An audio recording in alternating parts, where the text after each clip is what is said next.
How are you all? I hope you all are fine.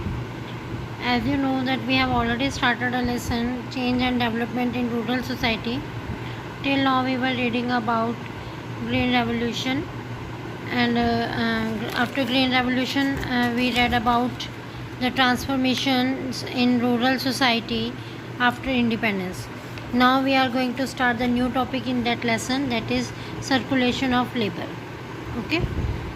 Another significant change in rural society that is linked to the commercialization of agriculture has been the growth of migrant agricultural labor. Migrant agricultural labor होते हैं जो एक जगह से दूसरी जगह पर जाके लेबर का काम करते हैं, यानी कि अपनी जगह पे काम ना हो तो दूसरी जगह पे जाके काम करना. Those are known as migrant agricultural labour. Okay. तो इससे जब ग्रीन रेवोल्यूशन आया तो उसके बाद ये चीज़ में भी बहुत ज़्यादा असर आया कि माइग्रेंट एग्रीकल्चरल लेबर स्टार्ट हो गई, ग्रोथ हो गई. As traditional bonds of patronage between labourers of और टेनेंट्स एंड लैंडलॉर्ड्स प्रोग्राम. मैंने पहले बताया था कि क्या था कि जब ग्रीन रेवोल्यूशन आया उस टाइम क्या हुआ, जो टेनेंट्स थे उनसे ज़मीन ले ली. क्योंकि मालिकों को क्या लगने लगा कि अब हमें फ़ायदा है खेती बाड़ी करने का. ठीक है, अब सारा कुछ खुद करने का फ़ायदा है. खेती जो है लीज, जो लैंड है उसको लीज़ पे देने का कोई फ़ायदा नहीं है. तो इसीलिए उन्होंने क्या किया, अपनी ज़मीनें वापस ले ली और जो बॉन्ड लेबरिंग है वो बिल्कुल ख़त्म हो गई. ठीक है. And as a seasonal demand for agriculture labour increased in prosperous green revolution region such as the Punjab, a pattern of seasonal migration emerged in which thousands of workers circulate between their home villages and more prosperous areas where there is more demand for labor and higher wages. अब क्या हुआ कि जो agriculture labour की demand कहाँ पे बढ़ेगी, जहाँ पे ग्रीन रेवोल्यूशन आया जैसे पंजाब, तो वहाँ पे जब सीज़न आया, ठीक है, तो उस टाइम में क्या हुआ, थाउजेंड्स ऑफ जो पर्सनस है जिनके पास लैंड वगैरह नहीं है, काम नहीं है, वो अपनी ज़मीनों को छोड़कर, अपने घर को छोड़कर, अपने विलेज को छोड़कर उस विलेज में चले गए, उस जगह पे चले गए जहाँ पे ग्रीन रेवोल्यूशन आया है और वहाँ पे लेबर की ज़रूरत है. क्यों चले गए? एक तो वहाँ पे काम ज़्यादा होगा, मोर ओवर वहाँ पे उनको वेजेस ज़्यादा मिलेंगे. ठीक है. Laborers migrate also due to the increasing inequalities in rural areas from the mid-1990s, which have forced many households to combine multiple occupations to sustain themselves. अब 1990s में क्या हुआ था, इनइक्वालिटीज़ बढ़नी शुरू हो गई थी रूरल एरियाज़ में. ठीक है. कहीं पे तो अच्छी खासी मतलब लेबरिंग हो रही थी, कहीं पे अच्छा खासा काम हो रहा है एग्रीकल्चर का, कहीं पे नहीं. तो इससे कई लोगों ने क्या किया था, खेती बाड़ी छोड़ के और काम और ऑक्यूपेशंस करने शुरू कर दिए थे. तो इसीलिए जो लेबर्स हैं वो अपनी जगह से छोड़ के दूसरी जगह पे जाना शुरू हो गए. As a livelihood strategy man migrate out periodically in search of work and better wages, while women and children are often left behind in their villages with elderly grandparents.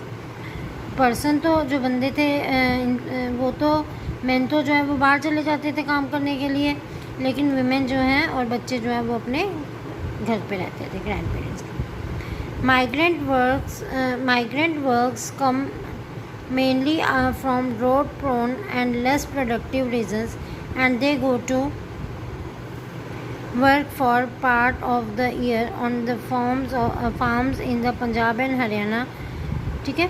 तो जो माइग्रेंट वर्कर्स थे वो क्या करते थे, कौन से area से होते थे, ड्रॉट पीरियड या जहाँ पे सूखा पड़ गया या बाढ़ आ जाती है या सूखा पड़ जाता है, या ऐसे एरियाज जहाँ पे प्रोडक्शन कम होती है, वहाँ से जाते थे कहाँ पे, या तो खेती बाड़ी करने के लिए पंजाब या हरियाणा में चले गए, और ऑन ब्रिक किल्न्स इन यूपी.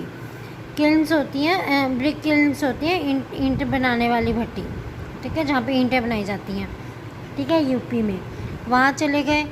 और construction sites in cities such as New Delhi और बेंगलोर, या फिर कंस्ट्रक्शन साइट्स पे घर वगैरह बनाने के लिए दिल्ली और बेंगलोर में.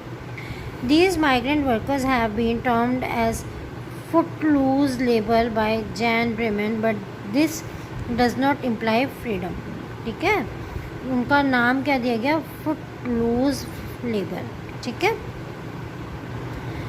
Berman's study shows to the contrary that landless workers do not have many rights. For instance, they are usually not paid the minimum wages. जो लैंडलेस वर्कर्स थे ना, उनको प्रॉपर राइट्स नहीं दिए जाते और ना ही उनको प्रॉपर वेजेस दिए जाते थे. It should be noted that wealthy farmers often prefer to employ migrant workers for harvesting and other such intensive operations rather than the local working class, because migrants are more easily exploited and can be paid lower wages. ठीक है, तो अब वो क्या करते थे, जो rich farmers होते थे वो अपने लोकल एरियाज़ में से नहीं रखते थे वर्कर्स को. क्यों? क्योंकि उनको प्रॉपर वेजेस देने पड़ेंगे. लेकिन जो बाहर से आए हैं उनको पता है कि ये बहुत इनको बहुत ज़रूरत है इसकी, ठीक है, काम की. तो इसीलिए वो क्या करेंगे, किनको रखेंगे, ये उन लोगों को जो बाहर से आए हुए हैं, क्योंकि उनको वो कम वेजेस दे सकेंगे, उनको एक्सप्लॉयटेशन अच्छे से कर सकते हैं. ठीक है. तो यहाँ से नया सिस्टम शुरू क्या हुआ कि अब यहाँ के जो लैंडलेस पर्सन है उनको यहाँ पे काम नहीं मिल रहा, तो वो क्या करेंगे, बाहर जाएंगे. बाहर के जो लैंडलेस पीपल है जिनको वहाँ पे काम नहीं मिल रहा, तो वो क्या करेंगे, यहाँ आएंगे. तो यहाँ के बाहर जा रहे हैं और बाहर से यहाँ आ रहे हैं. ठीक है. This preference has produced a peculiar pattern in some areas where the local landless laborers move out of the home villages in search of work during the peak agriculture season. यानी जो मेन एग्रीकल्चर सीज़न है उस time में वो बाहर जाते थे. while migrant workers are brought in from other areas to work on the local farms. जो दूसरे हैं उनको बाहर के एरिया से लेकर आया जाता था. This pattern is found specially in sugar cane growing areas. ये पैटर्न हमें कहाँ मिलता है, शुगर केन ग्रोइंग एरियाज़ में. ठीक है. Migration and lack of job security create very poor working and living condition of this worker. Migration के कारण और जॉब की सिक्योरिटी के कारण इनकी कंडीशन जो है और भी ज़्यादा ख़राब हो गई. The large-scale circulation of labor has had several significant effects on the rural society. ये जो सर्कुलेशन ऑफ लेबर था, यहाँ इनका वहाँ जाना उनका यहाँ का, इसका बहुत ज़्यादा इफेक्ट हुआ रूरल सोसाइटी पे, in both the receiving and the supplying regions. जहाँ पे ये लेबर आ रही है और जहाँ से वो लेबर जा रही है.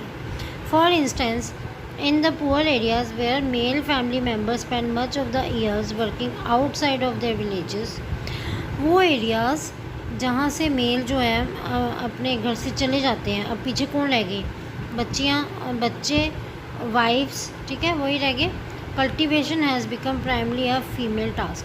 उन एरियाज़ में क्योंकि जो मेल है वो तो चले गए विलेज से, तो कौन काम करता है कल्टिवेशन का वहाँ पे, फीमेल. ठीक है. Women are also emerging as an main source of agricultural labour, leading to the feminisation of agricultural labour force. Feminisation होता है कि जब लेडीज़ काम करना शुरू कर दें, जिसमें फीमेल. ओके. तो वुमेन भी काम करने लगे वहाँ पे खेतों में. The insecurity of women is greater because they earn lower wages than man for similar work. औरतों को तो वैसे भी कुछ नहीं समझा जाता था, उनको माना जाता था कि पुरुषों के बराबर नहीं है. ठीक है, इस तरीके से समझा जाता. तो उनको उनके काम को भी उनके बराबर नहीं समझा जाता, तो लोअर वेजेस दिए जाते थे. ठीक है, उससे भी ज़्यादा कम. Until recently women were hardly visible in official statistics as earners and workers. क्योंकि अब तक वुमेन को कभी देखा नहीं गया था ऑफिशियली अर्नर्स या वर्कर्स के तौर पे, तो पहली बार इनको ऐसे देखा गया था. While women toil on the land as landless laborer and as cultivators, the prevailing patrilineal kinship system, जिसमें पुरुष प्रधान हम कहते हैं जो सिस्टम है, ऐसे एरियाज़ में and other cultural practices that privilege male rights, जहाँ पे मेल्स को ज़्यादा राइट्स दिए जाते हैं, largely exclude women from land ownership. ऐसे में वीमेन को लैंड ओनरशिप से बाहर ही रखा जाता है, उनको कोई भी किसी तरीके के राइट्स नहीं होते, ठीक है। They are out of the ownership. That much is for today. We will continue with globalisation, liberalisation and rural society. Okay, bye students.